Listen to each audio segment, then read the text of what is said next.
What's up everybody and welcome to the FN P90. This is a brand new mod for Fallout 4, adding in the very iconic P90 by the Shiny Haxorus. This is the mod author that did make the Scar H in the past, as well as a range of other weapon mods. He's just most well known for the Scar H. So as you can see, we do have the P90 right here. The gun itself is really high quality. There's a ton to this weapon, from just the actual looks, animations, sounds, and all that. And then there is even a bunch on the attachment and weapon customizability side of things, even beyond that. So currently the weapon itself is only for PC, although the Shiny Haxorus did say it is coming to Xbox One over the next few days. It's just actually going to get bug fixed and tested on PC, so it'll be a more stable release for the console users. Regardless, let's actually take a listen and look at the weapon in action.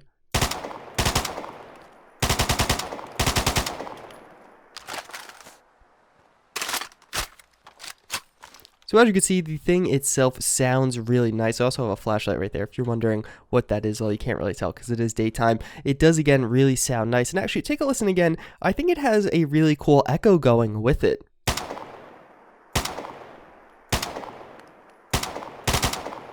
I feel like a lot of weapons don't really get that down too well, but this one definitely, again, really has some nice like reverb and all that going on. So as I did say before, there's actually a bunch of weapon customizability. I have a few different kind of options and customized versions of this gun. As you can see right here, we have a different one. This one's I kitted out a little bit more, and as you can see, it has some pretty cool and nifty things on it. It looks a little bit more cool than the standard version.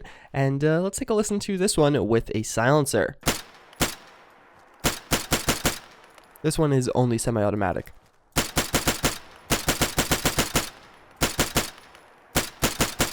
And as you can see, that see-through sight right there is really awesome. I really love the scopes that this gun and all the weapon mods does provide. There's actually quite a few different options here, and I've been very happy with all of them. There's actually one other kind of major variant that's even a little bit more unique.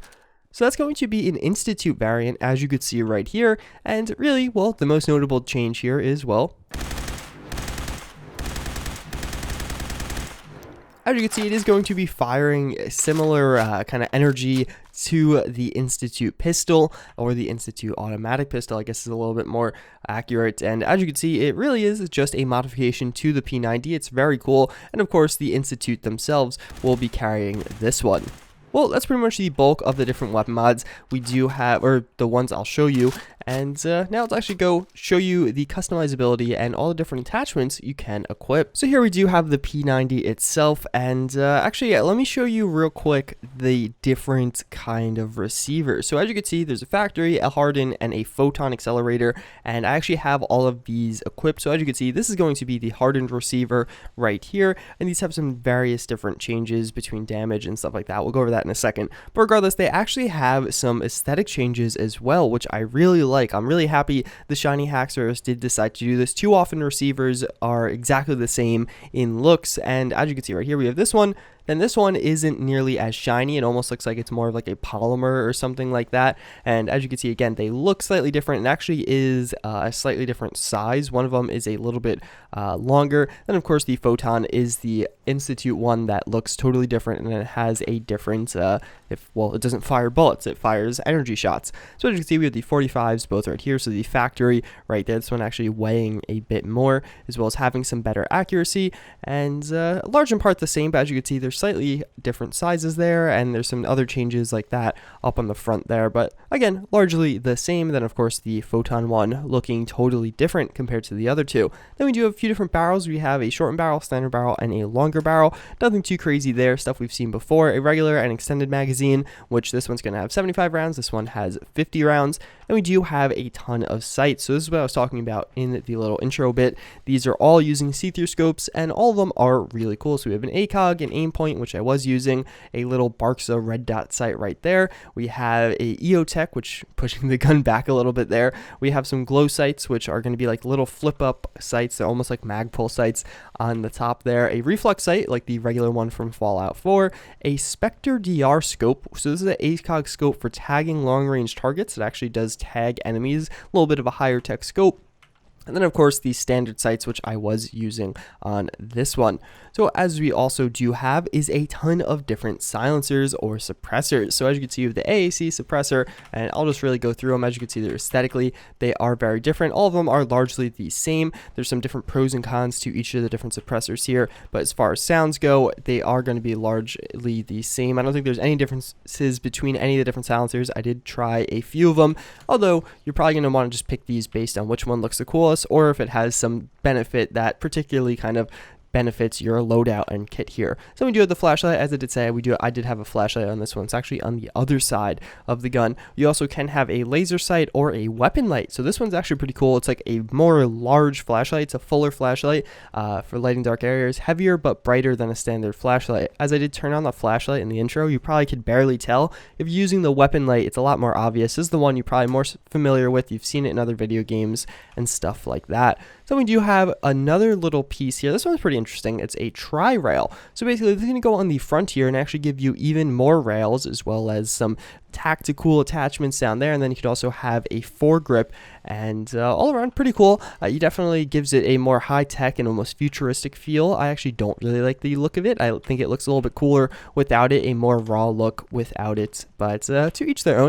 And then we do have a full auto or semi-auto. You can change whichever you want. Obviously, it's a P90. I think you should have it in full auto, unless you're going for maybe a medium to longer range variant. You have some blue tape here, so a shout out to Axis for that one. As you can see, nothing too crazy. I did have that on one of the different variants. A shroud here, so this one's kind of interesting. Let me actually take off the silencer here, and so you can get a better look at this, and back to the shroud if I can. And as you can see, this is going to basically put a little shroud on the tip of the weapon around the muzzle there. Nothing too crazy. It's going to be protects the shooter from barrel heat. Not many practical applications, mostly aesthetic. Do not use with suppressors. Yes, obviously clips with the suppressors, but so this one just kind of looks cool. It adds a long barrel to the gun itself, and you also can obviously use this with one of the longer barrels. I am just using the standard barrel here, but you can use it with some of the longer barrels. The barrel will just be in the gun and you can't really tell. So a good way to use a long barrel if you want to do that.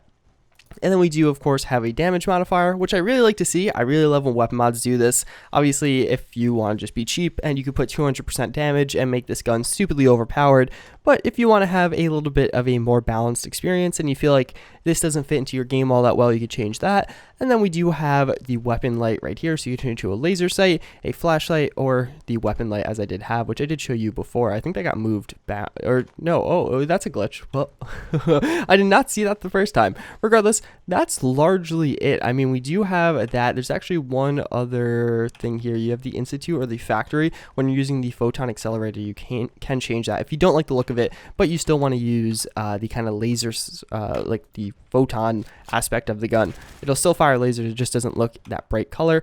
But yeah, that's largely the gun, so let's go check it out in action. So we are here at Spectacle Island with our traditional little battle scene set. We're going to start things off a little bit differently. We do have the variant that, oh my god, I upgraded this one to do the most damage possible, and I guess I one-shot all these guys, so we can do some work here. And of course, using the Institute weapon to take down as many of the Brotherhood of Steel as possible. But let's actually blow this guy down in a more reasonable sense, and we'll actually just try and run around and do as much work as possible, like a typical P90 user. And this guy does like nothing, huh? I should have probably made a more moderate version with a actual scope on here. Of course, here I am using the glow sights that I was using previously, and we could actually, whoa, finish him off. I never land those headshots. And obviously, this is a gun you're going to want to be using probably at closer to medium ranges. Here's the flashlight, actually, that I was talking about earlier, how it was very difficult to see when not using the weapon light. And now with the weapon light, though, very good at nighttime. It would actually be really cool to use this gun with one of the Darker Nights mods. I think that would be a great way to actually take advantage of the flashlight and really just the gun itself. It has lots of cool stuff going for it. This one is actually using the Shroud as well, if you're wondering why it doesn't sound so silenced despite having that big barrel. And we'll finish this guy off with a nice little headshot right there. Let's see, does that finish him up? Oh, no. There you go. Got to use one more. I do have that perk that the more shots you get, the higher your accuracy does go. So, oh, one of these guys has a gamma gun, which I need to kill because I'm getting that radiation damage. Not the gamma gun. I forget the name of the gun. The gun that gives you radiation damage just by looking at you. That always screws me because I don't have anything hotkeys here. This guy is actually quite tanky, having a lot of armor on. I think I just leveled up. So that's cool too. But yeah, all around, this gun is really fun. It's really high quality. Whoa. I have no idea what just happened there. But regardless, this gun is really high quality, a ton of fun to use. And the one thing I actually think is I think it could use some higher quality textures. That's the one thing I did notice when actually using this gun. It just didn't feel like it had the highest quality textures. And actually using it now a little bit, I think the recoil could be upped a little bit as well. It just doesn't feel like it's all there. But if you actually look, I don't think the textures are bad, but I just don't think they're as high quality as something like the Scar H. The Scar H felt like it looked a little bit sharper, which it's not a huge thing. It's not even a huge issue. It was just something I did notice when using the gun. All around, though, a very fun gun to use. It's definitely really enjoyable to kind of run and gun with this thing. But we'll try and finish these guys off. Let's see. And oh yeah, we're mowing people down. So let's switch to the OP Institute version again, and we can actually mow these guys all down. And there's a gamma gun. And we'll finish everyone off. And yeah, a ton of fun to use, a great gun, a lot of great stuff going for it. Again, some of those little issues I have are really nitpicks more than anything else. I think the gun itself is extremely high quality, and I really love a lot of the weapon attachments it does offer. But that is the P90. I hope you guys enjoyed as always, and I hope to see you all next time. Later.